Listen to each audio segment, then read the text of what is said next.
I'd like to show you a game played by Alexei Shirov in last year's European Team Championship, and it contains a move played by him which is so utterly ridiculous and yet at the same time absolutely brilliant. Watch out for it, it's quite extraordinary. So Shirov against Westerberg from European Team Championship, played last November 2019. d4 from Shirov, d5, a queen's gambit, and now black plays a rather unorthodox move. In fact, it's not so bad. Pawn takes, queen takes, and now knight f3, sound development. And knight c3, and the queen goes to a5, and knight takes d4. Knight f6, and bishop d2. So perhaps there'll be some kind of discovered attack against the queen. And I think a reasonable move here is to play queen d8. But instead, Westerberg played e5, and the knight went to b5. Now it's already getting a little bit tricky, because that knight is looking at these squares, and there's potentially a nice discovered attack here, knight d5. I think queen d8 is again the best move. Bishop b4, now that is very ambitious. Because after a3, of course, the bishop can't retreat. So it has to take on c3. And now knight d6 check. So the king can no longer castle, it's in the middle. And bishop takes c3. And now queen d5. If black can exchange queens, then things won't be too bad. The king will probably be okay in the middle of the board. But watch what happens. Bishop b4, that's tricky.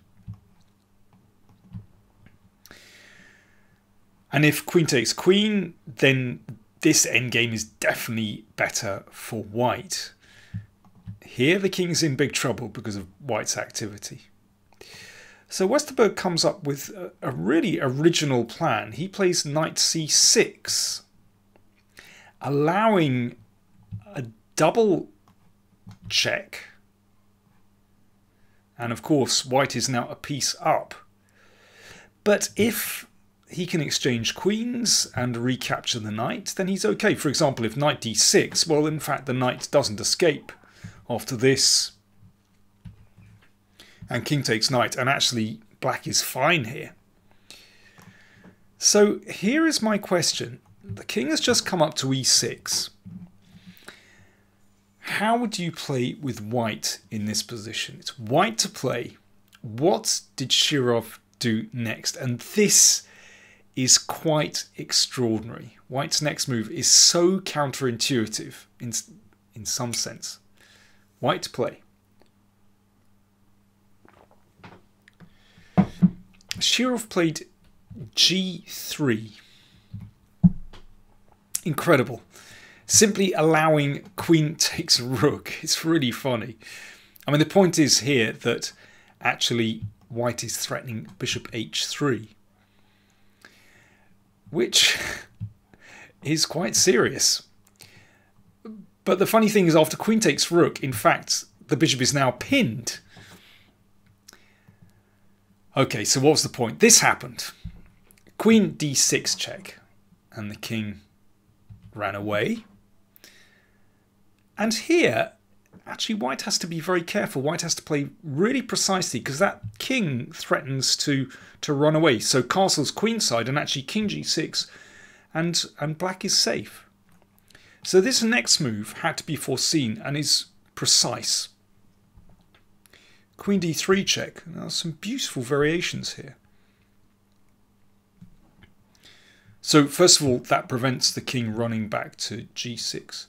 If king e6, then castle's queenside is actually very strong, threatening bishop h3. And if queen h2, then queen b3 check, and that king gets chased down. Knight d6, queen f7, bishop d2. Well, no surprise here. The king gets caught at the side of the board. Queen g5 mate. And of course, if the queen interposes, then knight d6. So after queen d3, black has to play e4. Knight d6 check, and the king comes back to g6.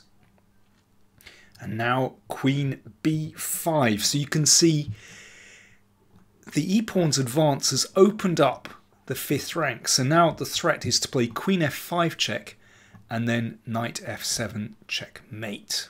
Very nice. So therefore knight e7 covers f5. And another subtle move from white, knight c4. Threatens not only knight e5 check, but bishop takes knight as well. So therefore knight c6, logical. So the knight moves and also at the same time covers e5. So queen takes pawn. Perhaps at this moment we should just kind of take a balance and see what's happening here. Well, white is the exchange down. Black's queen is shot in the corner. I mean, it's quite comical that that pawn has actually prevented the queen's retreat. This queen is kind of flying around. If that knight, well, if rook hc8 to cover the knight, then knight d6 threatens queen f7 as well as knight takes rook. So black played knight takes b4. And if pawn takes, actually now black has just enough time to put the king on h7 and, well, the game is still in doubt. But after knight takes, another precise move, knight e5 check, just bringing the king up the board, and then pawn takes knight. Because if king takes, then rook a5 check introduces the rook into the game, and actually this is a mating attack.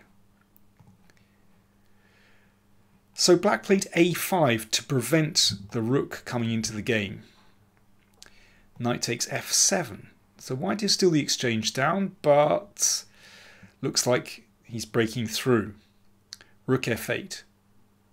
Rook c1 from Shirov. So he wants to get the rook into the attack, and actually that threatens rook c5, and when the king goes back to g6, rook g5 would actually be mate. So h6 covers the g5 square and also prepares a little escape hole for the king. It might find security. Well, let's see. Knight d6 check, king g6, and now rook c7 continues the attack. Well, this does look pretty good with black's queen just in a box across the other side of the board. But knight h5, it looks really ungainly to protect the pawn in this way, but it does open up the f-file. Well, on a good day, that queen might take here and then start to threaten something. So let's see. Well, this next move of Shirov's, again, is absolutely brilliant. So just pause the video if you want to. Have a little think. How would you play with white? Now, I'm sure there are probably quite a few good moves here, but this is really precise. Pawn to f3. There's real wit to that move. So it cuts out the queen.